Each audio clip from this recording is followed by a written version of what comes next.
বেশিরভাগ মানুষ আধুনিক ভাবে এবাদতের শিরক করছে, এবাদাকে একটু ভেঙে বলেন। ও এবাদতকে ভেঙে বলছে, মানে এবাদত কি জানতে চাচ্ছেন? ও এবাদত শিরক কেমনে করছে এটাই, যে ধরেন আল্লাহ একজন মানে না, সবাই অনেকে আল্লাহ একজন মানে। যে ব্যক্তি ওই কবর সিজদা করে সেও বলবে যে স্রষ্টাকে আল্লাহ, মালিককে আল্লাহ, পরিচালককে আল্লাহ, কিন্তু সিজদাটা কারে দিচ্ছে? শাহজালালে দিচ্ছে। কথা বুঝেন কিনা? শাহজালা শাহফরানে দিচ্ছে, অমুকে তমুকে দিচ্ছে। হ্যাঁ, সুতরাং আল্লাহর রুবুবিয়ত অনেকে মানে, কিন্তু আল্লাহর আসমা সিফাত অনেকে, আল্লাহর আসমা সিফাত অনেকে মানে না। আল্লাহ তাআলার ইবাদত উলুহিয়ত অনেকে মানে না, এটা বলা উদ্দেশ্য। আল্লাহ উলুহিয়ত একমাত্র খালেস আল্লাহর জন্য হতে হবে ইবাদতটা। এইখানে অনেকে শিরিক করে। ধরেন আপনার ভালোবাসা পাওয়ার অধিকারী কে? আল্লাহ। পরিপূর্ণ ভালোবাসা, সাধারণ ভালোবাসা আসে, আপনি আমাকে ভালোবাসেন আল্লাহর জন্য, যে আল্লাহর জন্য ভালোবাসা, এটা সমস্যা নেই, এটা ইবাদত, এটা সমস্যা নেই, এটা আল্লাহ ইবাদত করতে যাইয়া। ইনি রাসূলকে আমরা কেন ভালোবাসি? আল্লাহর জন্য, আল্লাহকে সন্তুষ্ট করার জন্য। রাসূলকে ব্যক্তি সত্তার জন্য ভালোবাসি না, রাসূলের নূরের তৈরি এই জাতীয় জিনিস দিয়ে আমরা রাসূলকে ভালোবাসি না। রাসূল কেন ভালোবাসি?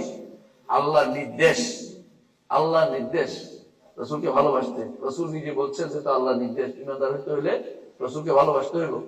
এই জন্য লিযাতিহি না লিগাইরিহি, রাসূলের ভালোবাসা অন্যের জন্য, আল্লাহর জন্য। আল্লাহর ভালোবাসা একান্ত তার জন্য, লিযাতিহি, সত্তাগতভাবে আল্লাহকে ভালোবাসতে হবে।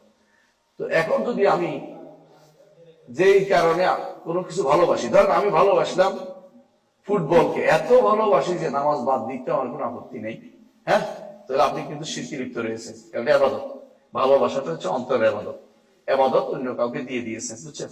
আপনি টাকাকে ভালোবাসেন, এত বেশি ভালোবাসেন যে এইটার কারণে আপনি যে কোনো অন্যায় করতে রাজি হন, যে কোনো অন্যায়কে অন্যায় মনে করেন না। প্রথমে হচ্ছে অন্যায় মনে না করা, এটা গুনাহ, শিরক।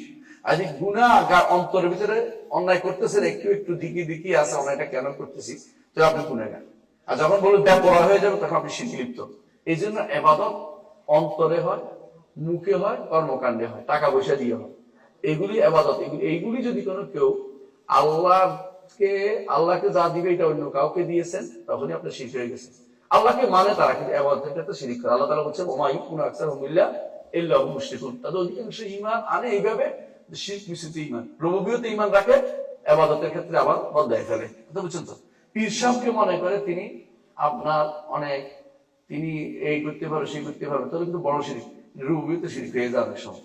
কিন্তু তিনি আল্লাহকে স্রষ্টা মানে, অথচ মনে করছে পীর সাহেব অথবা ওলি আল্লাহরা কিছু করতে পারে, এই লোকেরা কিন্তু শিরকে লিপ্ত রয়েছে। কথা বুঝছেন তো? এটা হচ্ছে অর্থ বুঝে আসছে আসলে।